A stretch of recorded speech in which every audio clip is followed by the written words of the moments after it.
তারিখ থেকে আবার লকডাউন করবে। আমরা তো সংবিধান অনুযায়ী বিপ্লব করি নাই, আমরা ওই মুজিববাদী মুজিব ইন্দিরার ৭২ সংবিধানকে ছুড়ে ফেলে দিয়ে আমরা রাজপথে জীবন দিয়েছি, সংবিধানকে আমরা বয়কট করেছি। আজকে আমাদেরকে সংবিধান দেখান, হাইকোর্ট দেখান। আমরা কি আপনাদেরকে বলেছি যে আমাদের এই সংবিধানের মধ্যে ঢুকান?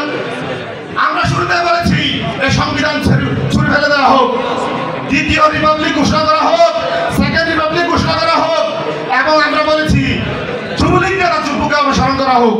আমরা বলি নাই? আবার সক্রিয় হয়েছে আরএসএস লীগ, কলকাতা লীগ, ত্রিপুরা লীগ, আগরতলা লীগ। টানা তৃতীয়বার অর্জন করেছে দেশের সেরা সুপার ব্র্যান্ড স্বীকৃতি বসুন্ধরা টিস্যু।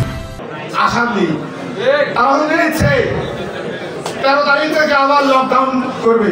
আপনাদেরকে একটা কথা বলে রাখি, আওয়ামী লীগ যখন ক্ষমতায় থাকে বা ছিল, তখন সারা বাংলাদেশ হয় বিরোধী দল। কোন নির্দিষ্ট দল বিরোধী দল হয় না বা বিরোধী দলের ভূমিকা পালন করে না। পুরাটা জাতিটাই আওয়ামী লীগের বিরুদ্ধে বিরোধী দলের ভূমিকা পালন করে। আর আওয়ামী লীগ যখন ক্ষমতা হারায়, বাংলাদেশ মন্ত্রীরা যখন ক্ষমতা থাকে, তখন আমাদের বিরোধী দল হয় ওই দিল্লি।